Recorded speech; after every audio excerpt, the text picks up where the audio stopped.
In the grand dance of the cosmos, orbits aren't random. And if you've just drifted into this corner of the galaxy, maybe your path was always meant to cross ours. Join our constellation of curious minds. Every new subscriber isn't just a follower, they're a new star lighting up our shared sky. Now, let's journey back to the beginning, not of time, but of us, starting with the birth of our solar system.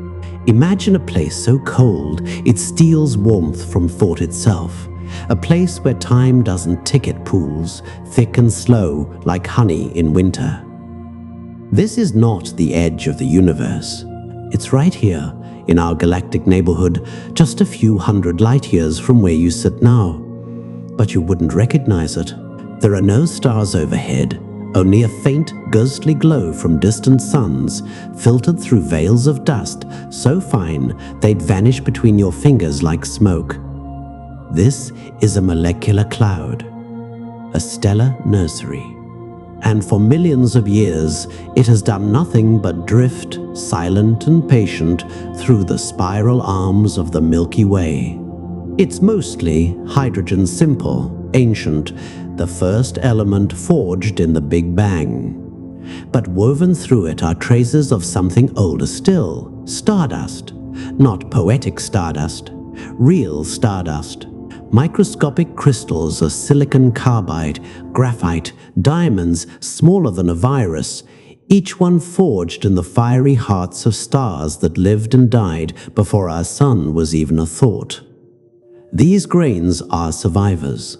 They've endured supernova blasts, radiation storms, the crushing void between galaxies, and now they float here, suspended in a sea of gas so thin it would be a vacuum by Earth's standards.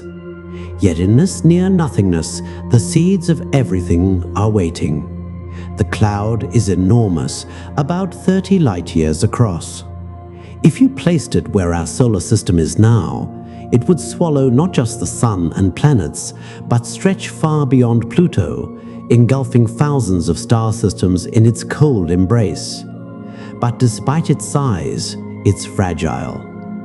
One wrong nudge and it could unravel or collapse. And then it happens. Far away, perhaps 1,000 light years off, a massive star reaches the end of its life. It has burned through its fuel, fused hydrogen into helium, helium into carbon, carbon into oxygen, all the way up to iron in its core. Iron is the ash of stellar fire. It cannot burn, and so gravity wins. The core implodes in less than a second, then rebounds in a cataclysm so violent it outshines an entire galaxy for a few fleeting moments. A supernova. The explosion sends a shockwave screaming through space, a pressure front moving at hundreds of kilometers per second. It slams into our quiet cloud like a fist into still water. For the first time in eons, the cloud stirs. Gas compresses. Density increases. And where density increases, gravity grows stronger. Not because gravity changed, but because there's more mass in one place. And gravity, patient and relentless, begins to pull. This is the moment creation begins. Not with light, not with fire, but with a whisper of collapse. At first, it's barely noticeable. A slight thickening here, a knot there. But as more gas flows inward, the center grows denser, hotter. The cloud fragments, like a drop of water breaking into smaller droplets, each fragment collapsing on its own. One of these fragments, no bigger than our current solar system, becomes special. It contains just enough mass, about 2,000 times the mass of Earth, to one day become a star. But right now, it's just a cold, dark clump, barely warmer than absolute zero. As it collapses, something remarkable happens. Conservation of angular momentum. Remember spinning on a playground merry-go-round? Pull your arms in and you spin faster. The same rule applies here. The cloud was rotating ever so slightly, imperceptibly, as all things in space do. But as it shrinks, that rotation speeds up, faster and faster, until the cloud can no longer fall straight inward. Instead, it flattens. Like pizza dough spun in the air, it spreads out into a disk, thick in the middle, thin at the edges. This is the birth of the protoplanetary disk, the cradle of planets. At the center, pressure builds, gas piles on gas. Temperatures rise, not from fusion yet, but from the sheer energy of compression. Gravitational potential energy turns into heat, like rubbing your hands together until they're warm. The core glows faintly in infrared, invisible to human eyes, but blazing to telescopes that see heat. This is the protosun, a star in embryo, not yet alive, but breathing. Around it, the disk swirls. Dust grains, those ancient stardust travelers, begin to settle toward the mid-plane, like snow falling to a frozen lake. They're tiny micrometers across, but they're the first building blocks, and they're not alone. Water ice, methane, ammonia, frozen onto their surfaces in the outer cold. Closer in, where it's slightly warmer, only refractory minerals survive, silicates, metals, the stuff of rocks. This disk is not uniform. It's a landscape of extremes. Near the center, temperatures soar to over 1,000 degrees, hot enough to vaporize rock. Far out, beyond where Saturn will one day orbit, it's colder than liquid nitrogen. This temperature gradient will decide the fate of every future world. Rocky planets here. The architecture of our solar system is being sketched in heat and cold, but none of this is peaceful. The disk is turbulent. Magnetic fields twist through the gas like invisible serpents, launching jets of material from the poles of the infant star. Bipolar outflows that punch holes in the surrounding cloud, clearing space for light to eventually escape. Meanwhile, inside the disk, eddies and currents swirl, concentrating dust into clumps, then filaments, then arcs. It's chaos with a purpose. And all of this unfolds in near total darkness. No sunlight, no blue skies, just infrared whispers and the slow grinding pull of gravity. For another 500,000 years, the protosun will gather mass, fed by the disk like a child at its mother's breast. Then, one day, the core will become so hot and dense that hydrogen nuclei will overcome their mutual repulsion and fuse. And in that instant, after millions of years of waiting, the first true sunlight will blaze into existence. But that moment is still far off. Right now, in this cold, collapsing cloud, the only certainty is change. The universe is about to make a home, and we are about to witness how. The darkness is still absolute. No sun, no dawn. Just the slow inward sigh of gas collapsing under its own weight, and the faint infrared glow of a world not yet born. But something is changing. Deep in the heart of that dense core, now only a few times wider than the orbit of Earth, the pressure has reached a point where atoms can no longer avoid each other. They are packed so tightly that every collision sends ripples of heat through the growing sphere. The temperature climbs 500 degrees, 800, 1200, still no fusion, not yet. But the protosun is no longer passive. It's fighting back against gravity with the only weapon it has, heat. This heat pushes outward, creating a kind of equilibrium. Gravity pulls in, thermal pressure pushes out. For a while, they balance. The collapse slows, but doesn't stop. Material from the surrounding disk continues to rain down, spiraling along magnetic field lines, striking the surface in violent accretion shocks that flash brighter than 1,000 suns. in X-rays and ultraviolet, invisible to any eye that doesn't exist yet. These flares are the protosun's first cries. Erratic, powerful, unpredictable. They blast the inner disk with radiation, evaporating ices, melting dust, resetting the chemistry of creation. And yet, even as the center heats, the disk around it remains a place of cold construction. Here, in the midplane shielded from the protosun's tantrums by layers of gas and dust, a quieter revolution is underway. The dust grains that drifted in from dead stars are beginning to stick, not by glue or magnetism alone, but by something far more delicate, van der Waals forces. The same weak attraction that lets a gecko walk on glass. In the near vacuum of space, with particles moving at walking pace, these tiny forces are enough. 2 grains touch and cling. It sounds simple, but it's miraculous, because in space, most collisions destroy. At higher speeds, grains shatter like glass, but in the calm lanes of the disk's midplane, where turbulence has settled, particles drift together gently, like snowflakes meeting in a winter hush. They form fluffy aggregates, porous and fragile, no bigger than a grain of sand. Yet this is the first step toward planets, from stardust to pebbles, from chaos to structure. Scientists call this the meter-size barrier, a problem that haunted planetary formation models for decades. How do you go from pebbles to boulders?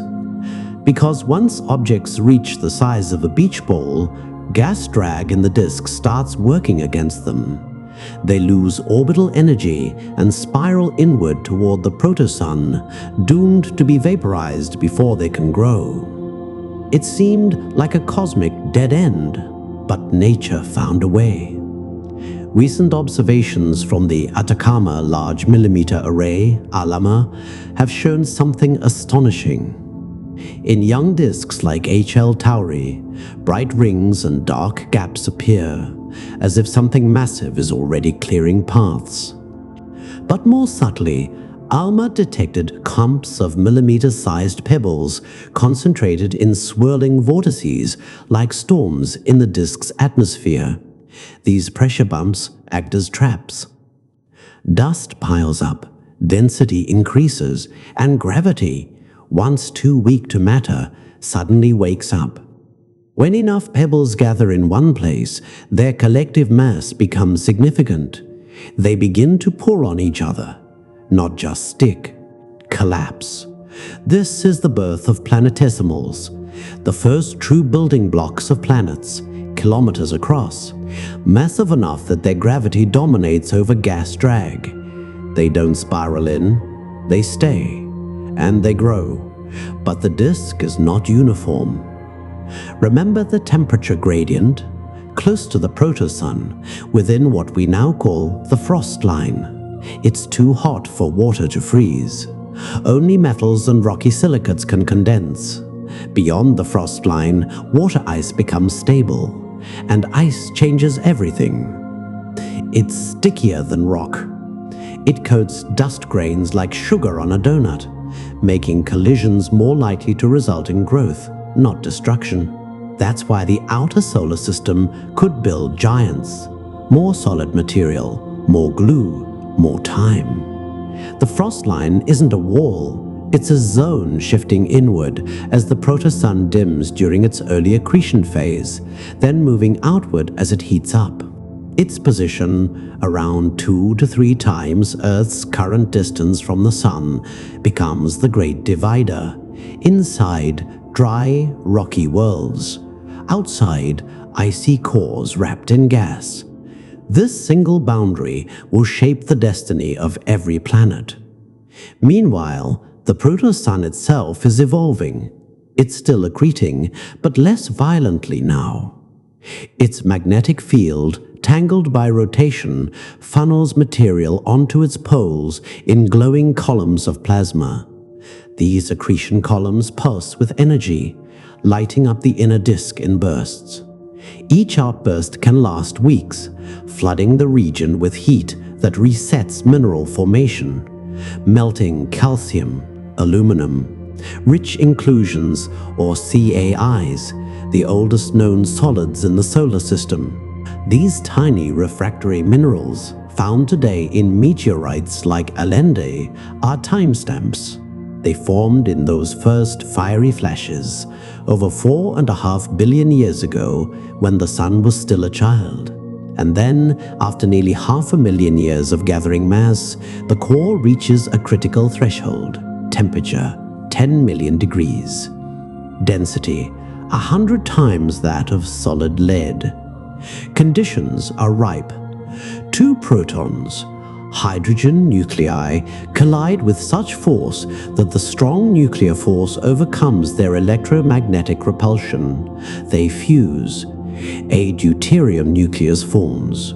Then helium. Energy is released, not as light yet, but as gamma rays that bounce around inside the core for thousands of years before emerging as visible light.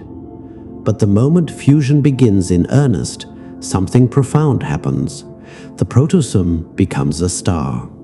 Not just a hot ball of gas, but a self-regulating engine. The energy from fusion creates outward pressure that finally halts gravitational collapse.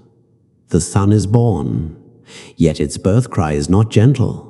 Within a few 100,000 years, the young sun enters a phase of intense magnetic activity.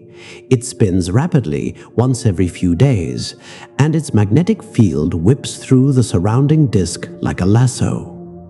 This drives powerful stellar winds, streams of charged particles that sweep outward at supersonic speeds. At first, the disk is too massive to be affected, but as the sun ages, the wind strengthens. And then, almost overnight in cosmic terms, it blows away the remaining gas. This is the T Tauri phase, named after a variable star in Taurus that exemplifies this behavior. The sun is now a T Tauri star, bright, erratic, magnetically violent. Its winds are so strong they clear the inner solar system of gas in under 10 million years. Any planet that hasn't gathered its gaseous envelope by then is stuck as a rocky world. Earth, Venus, Mars, they're out of time. But Jupiter and Saturn, having already built massive icy cores beyond the frost line, were able to suck up hydrogen and helium before the gas vanished. They became giants. The disk, once a swirling ocean of potential, is now a skeleton. Gas gone. Only solids remain: planetesimals, dust, and the growing embryos of planets. The stage is set for the next act, the era of collisions, migrations, and cosmic sculpting. But for now, in the fading glow of the T Tauri winds, the solar system enters a new silence. The fire has been lit, the cradle is emptying, and the dance of worlds is about to begin. The disk is quiet now. The gas is gone, blown away by the sun's adolescent tantrums. What remains is a graveyard of potential. Trillions of rocky and icy fragments, each a relic of the dust that once swirled in the dark. But this is no graveyard. It's a battlefield, a construction site, a cosmic lottery where only the lucky and the massive survive. We're entering the era of planetesimals, objects ranging from a few hundred meters to hundreds of kilometers across. They're not planets yet, but they're no longer dust. They have gravity weak but real, and in the emptiness between them, that gravity becomes a whisper that pulls, nudges, and sometimes collides. Imagine you're a single grain of olivine, a greenish mineral forged in the inner disk's heat. You've survived the sun's flares, stuck to other grains, grown into a pebble, then a boulder, then something the size of a mountain. You orbit the young sun every few months, your path a near-perfect ellipse. But you're not alone. All around you, others like you drift, some smaller, some larger. Most pass by harmlessly, but every so often you feel it, a tug, a shift in your path. Another body, massive enough to bend your orbit, at first encounters a gentle. Two planetesimals meet at walking speed, 2 or 3 meters per second, and stick. Their gravity is too weak to cause a crater. Instead, they merge like droplets of water. This is accretion, slow, patient, cumulative. Over thousands of years, you grow. From mountain to continent, from continent to proto-Earth. But as you grow, everything changes. Your gravity strengthens. Encounters become faster, more violent. Collisions that once built now destroy. A hit at 10 meters per second doesn't stick, it shatters. And so begins the great filter of planetary formation. Only those bodies that grow fast enough survive. The rest are ground into dust, swept up by the giants, or ejected into the void. This is why the inner solar system ends up with just 4 rocky worlds, not dozens, not hundreds. Because growth is a race, and only a few win. We see the evidence in the asteroid belt. Between Mars and Jupiter, over 1 million asteroids orbit today. But their total mass is less than 5% of Earth's moon. That's not a failed planet. That's the scar of a war Jupiter won. Early in its life, Jupiter's gravity stirred the disk like a spoon in coffee. It pumped up the orbits of planetesimals in the belt, making their paths cross at high speeds. Instead of merging, they smashed. Over time, most were ejected or fell into the sun. What remains are the survivors, fragments of a world that never was. But not all collisions are destructive. Some are transformative. Take the story of Earth. In its first 50 million years, it was a molten ball, bombarded so fiercely that its surface never cooled. Each impact delivered heat, metals, and sometimes entire planetary embryos. One of these embryos was special, about the size of Mars. We call it Theia. Its orbit crossed Earth's not by chance, but by resonance, locked in a gravitational dance with the growing planets. When they met, it wasn't a glancing blow, it was a cataclysm. Theia struck Earth at an angle, not head-on, not too shallow. The impact was so violent that both bodies were partially vaporized. Rock turned to gas, metals sank, and a plume of debris, mostly from Earth's mantle and Theia's outer layers, was flung into orbit. This debris didn't escape. It couldn't. Earth's gravity held it close. Within hours, it formed a glowing ring, hotter than lava, brighter than the sun. And within weeks, that ring collapsed, not back to Earth, but into a new body, the Moon. We know this because moon rocks brought back by Apollo astronauts tell the story. Their oxygen isotopes match Earth's exactly, unlike any meteorite. Their iron content is low because the cores of Earth and Theia had already sunk before the impact. And computer simulations show that only a giant impact at just the right angle can explain the Moon's orbit, composition, and angular momentum. This wasn't unique. Mercury may have lost its outer layers in a similar hit, leaving behind a massive iron core. Venus might have been struck so hard it spins backward. Mars bears the scars of a northern hemisphere, flattened by an ancient collision. The early solar system was not a clockwork machine. It was a pinball table of chaos. Yet out of this chaos came order. Why? Because gravity has a memory. Each collision changes orbits. Each ejection alters the gravitational landscape. Over time, the system settles. The biggest bodies clear their neighborhoods. Their orbits circularize. Resonances lock in. And the violence subsides. But there's another force at work. Pebble accretion. Remember those millimeter-sized particles trapped in pressure bumps? Even after the gas vanished, leftover pebbles continued to drift inward due to residual drag. And when they encountered a growing planetesimal, they didn't bounce. They were captured by its gravity and rained down like cosmic hail. This process allowed planetary embryos to grow astonishingly fast, especially beyond the frost line, where icy pebbles were more abundant. Jupiter's core may have formed in just a few million years this way. Saturn followed. Uranus and Neptune, farther out and in a sparser disk, took longer, perhaps tens of millions of years. By the time they were ready to grab gas, the sun's wind had already blown most of it away. That's why they're ice giants, not gas giants. More rock and ice, less hydrogen and helium.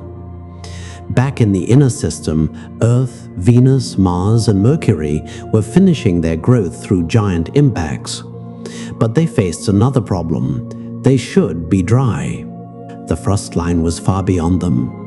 All water should have been vaporized in the inner disk. Yet Earth is an ocean world. Mars once had rivers. Where did the water come from? The answer lies in the outer asteroid belt and beyond. Carbonaceous chondrites, dark, water-rich meteorites, contain up to 20% water by weight, locked in clay minerals. Their isotopic signature matches Earth's oceans almost perfectly.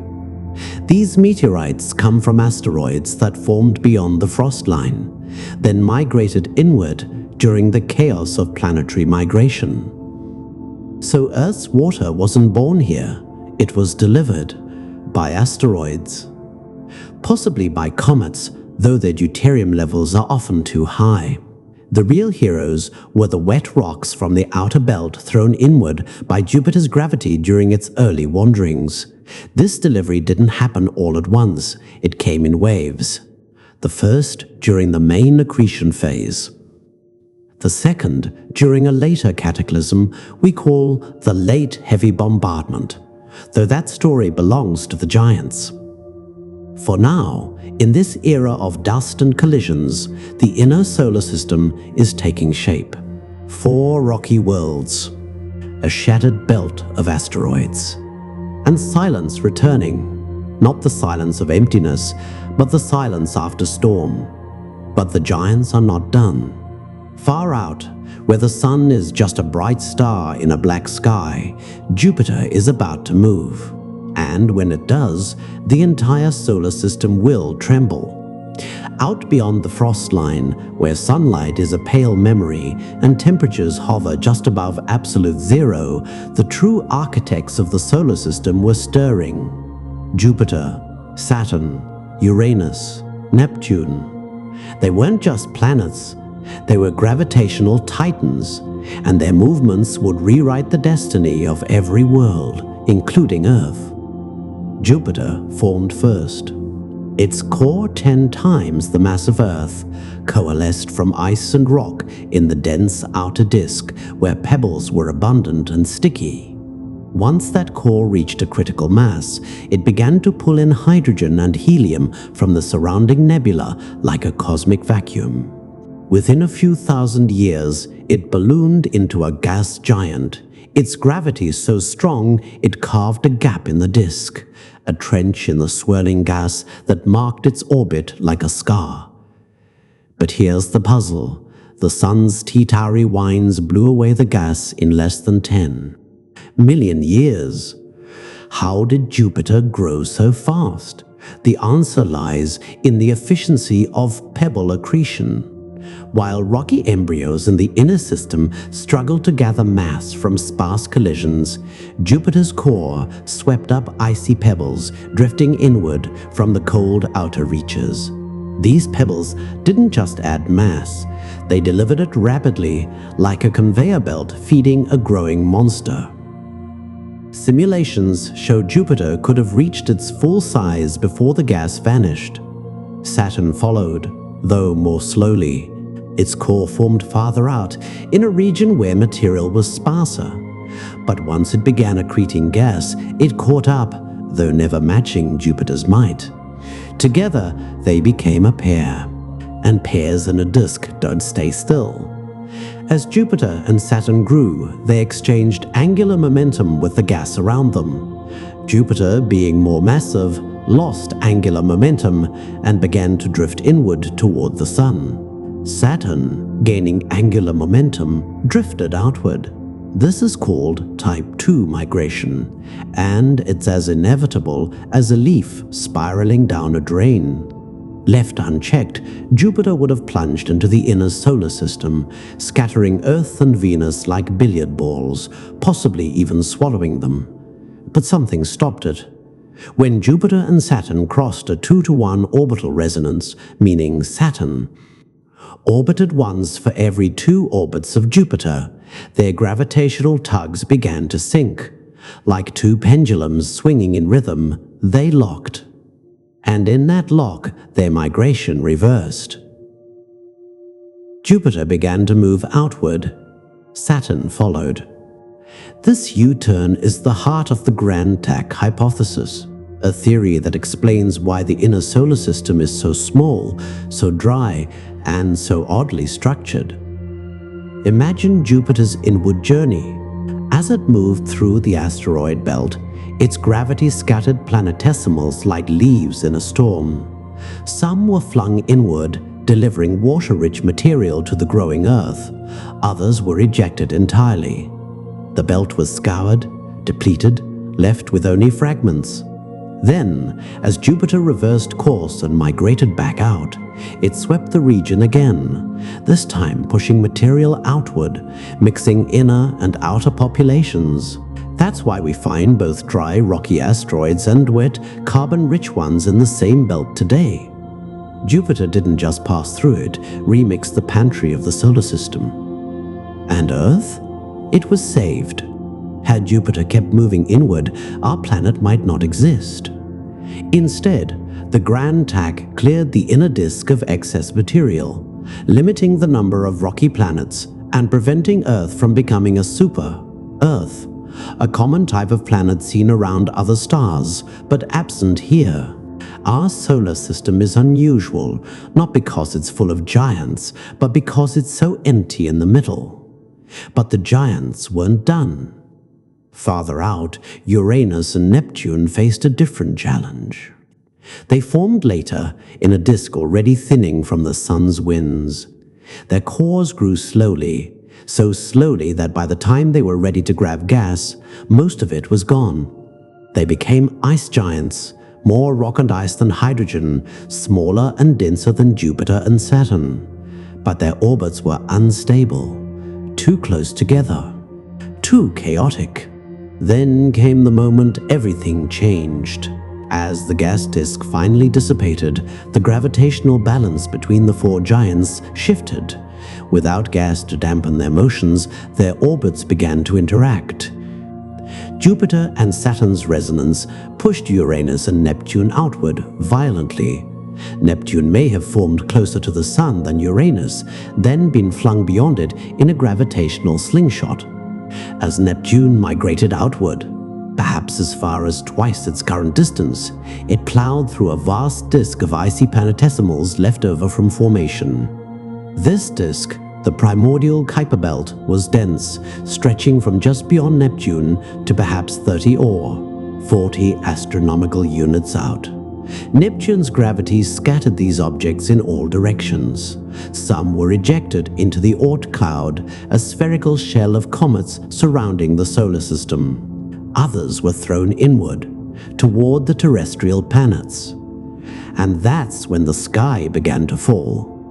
About 600 million years after the Sun's birth, the inner solar system was struck by a storm of comets and asteroids.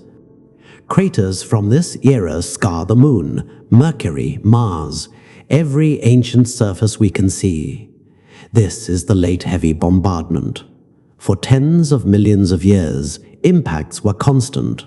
Some were civilization ending, if civilizations had existed. Others delivered the final doses of water and organic molecules to Earth, possibly seeding the chemistry of life. The bombardment wasn't random. It was the aftershock of giant planet migration.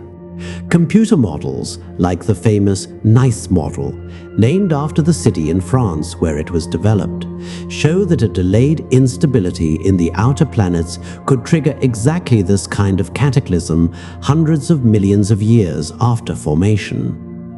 The timing matches lunar crater records. The chemistry matches meteorite delivery. The physics holds. But the giants paid a price for their chaos. As Neptune scattered planetesimals outward, those objects pushed back on Neptune, slowing its migration, locking it into its current orbit. The same happened to Uranus, Saturn, and even Jupiter, though to a lesser degree. The solar system settled into a new equilibrium, not perfect, but stable enough to last billions of years. Yet traces of that violence remain. Pluto's strange orbit, tilted, elliptical, locked in resonance with Neptune, is a fossil of that migration. The Kuiper Belt structure, compy with gaps and clusters, bears Neptune's fingerprints. Even the tilt of the Sun's axis may come from the gravitational tug of the early disk during this turbulent phase. And Earth? We owe our oceans, and perhaps our life, to this upheaval. Without Jupiter's inward-outward journey, Earth might be dry. Without Neptune's scattering, comets might never have reached us. The giants didn't just form planets, they curated them. But their story isn't just about destruction, it's about protection too. Jupiter's immense gravity acts as a cosmic shield. It deflects long-period comets from the Oort cloud, flinging many out of the solar system before they can strike Earth. Without Jupiter, impacts would be far more frequent. Life might never have had time to evolve. Yet this protection comes with risk. Jupiter can also perturb asteroids from the belt, sending them inward. It's a double-edged sword guardian and aggressor, sculptor and destroyer. Today, the giants sleep. Their migrations ended over 4 billion years ago, but their legacy is everywhere. In the dryness of Mars, in the rings of Saturn, possibly the shattered remains of a moon torn apart by tidal forces. In the methane storms of Neptune, where winds howl at 2,000 kilometers per hour, powered by heat left over from its violent birth. They are not just distant lights in the sky. They are the reason our world is the way it is. And their awakening, slow, inevitable, unstoppable, was the turning point in the solar system's story. From dust to disks, from embryos to worlds, the giants tipped the scales. They made Earth possible. But possibility is not enough. A world can be wet, shielded, and stable, and still be dead.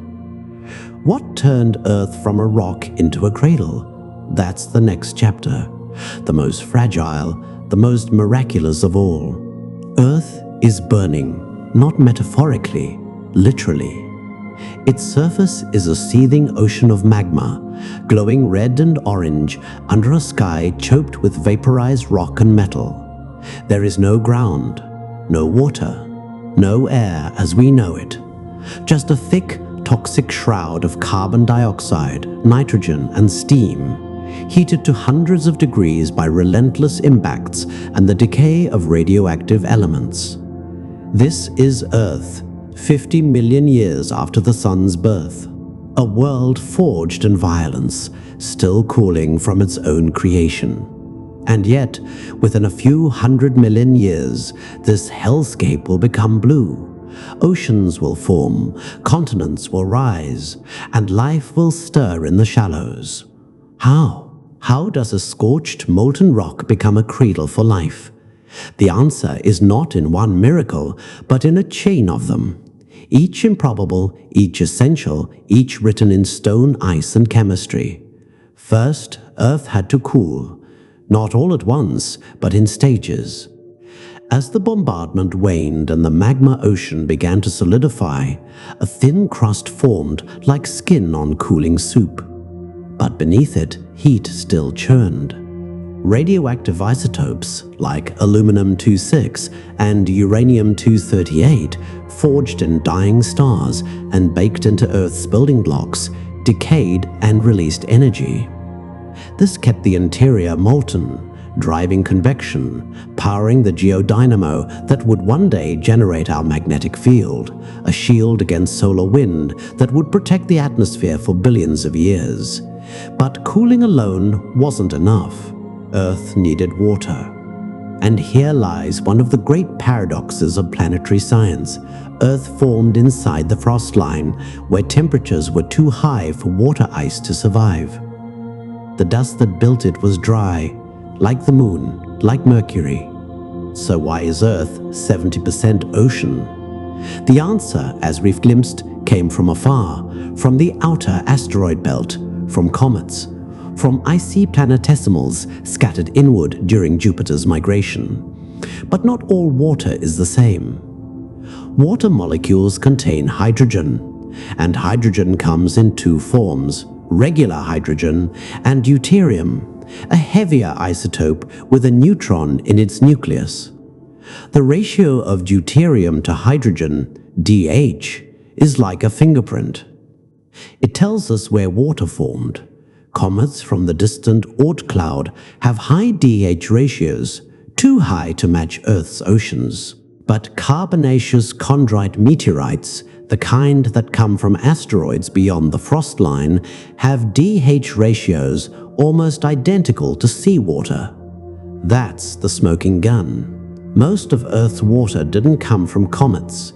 It came from wet rocks, asteroids, delivered during the final stages of accretion and the late heavy bombardment. But delivery is only half the story. Earth also had to keep its water. Venus, similar in size and distance from the Sun, lost its oceans to a runaway greenhouse effect. Mars, smaller and colder, couldn't hold on to its atmosphere. Earth walked a razor's edge. Its size was crucial. Large enough to retain a thick atmosphere through gravity, but not so large that it became a gas dwarf. Its distance from the Sun, just right, allowed temperatures to eventually drop below water's boiling point, and its geology helped. As the crust solidified, carbon dioxide began to dissolve in rainwater, forming carbonic acid that weathered rocks, pulling KOS out of the air and locking it into carbonate minerals on the sea floor.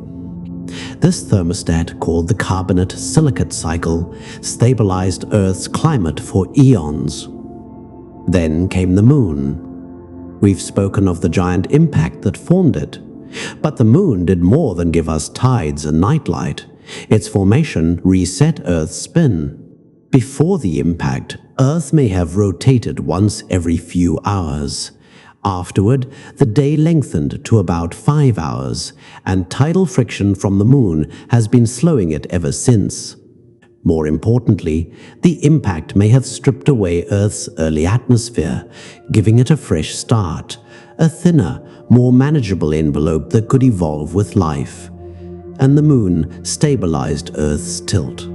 Without it, our axial tilt could wobble chaotically over tens of thousands of years, from nearly upright to wildly tilted, causing extreme climate swings that might prevent complex life from taking hold.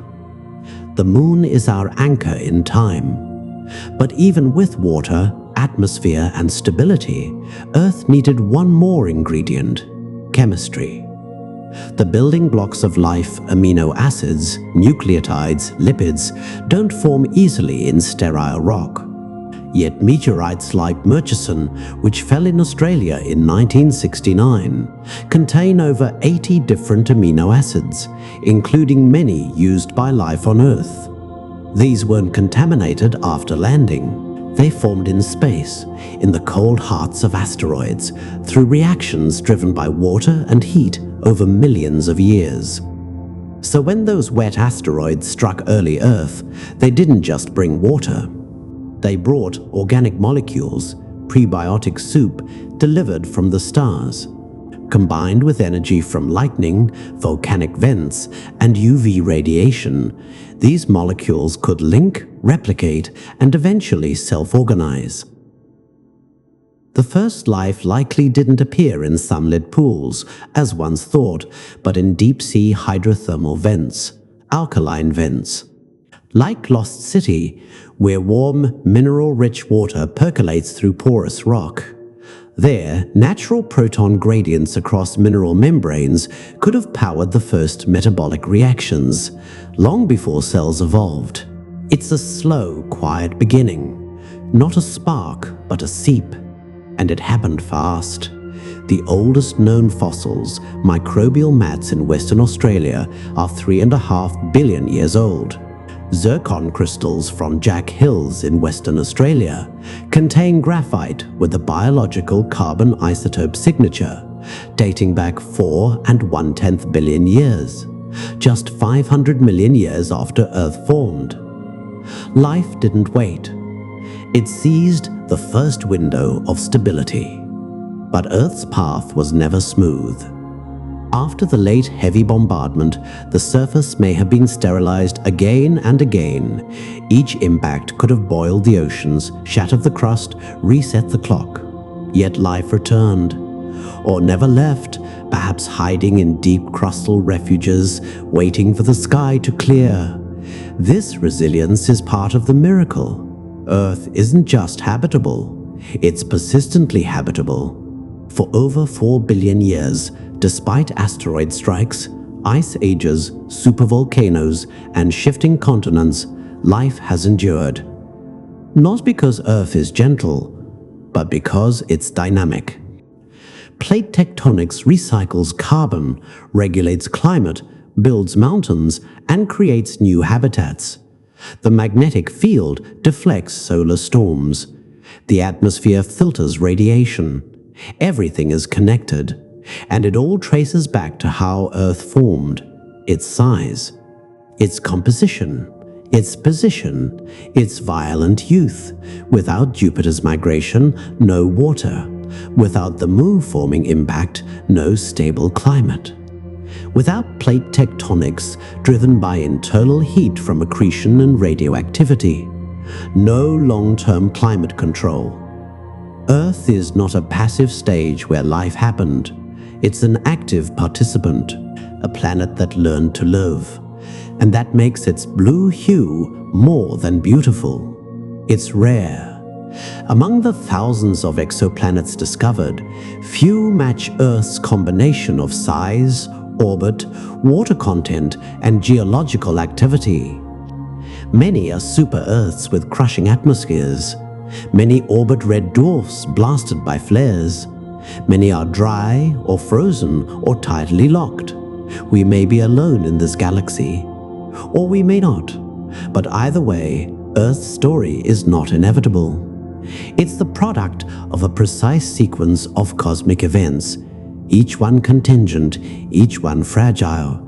The blue miracle wasn't given, it was earned, through fire, ice, chaos, and time.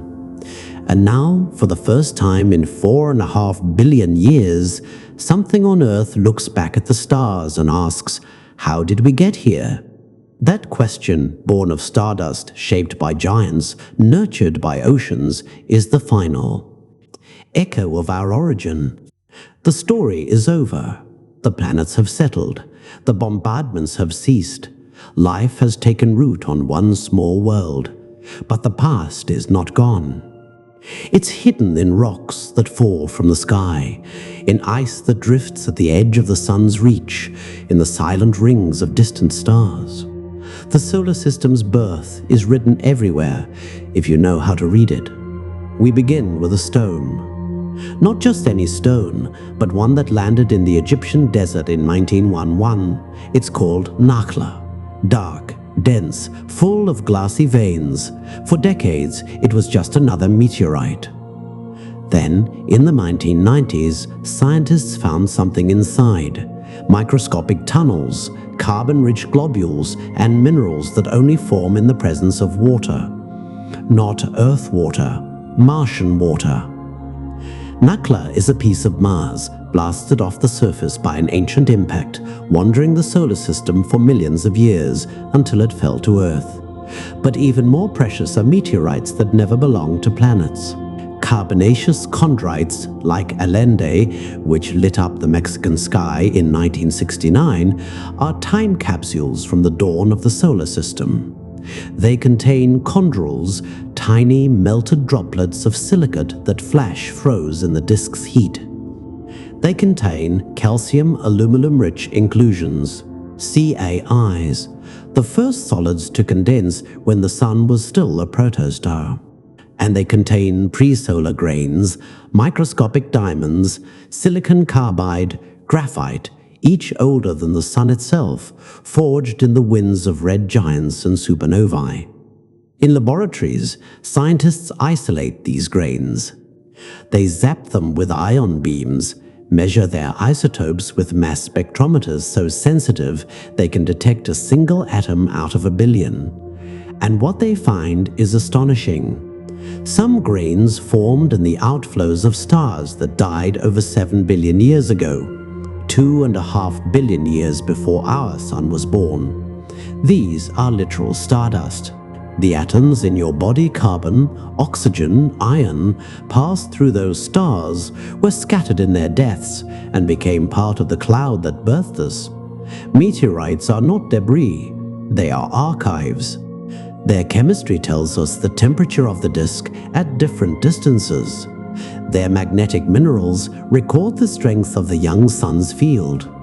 Their isotopic anomalies reveal that a supernova really did seed our cloud, because some meteorites contain excesses of short-lived isotopes like iron-60, which only form in stellar explosions.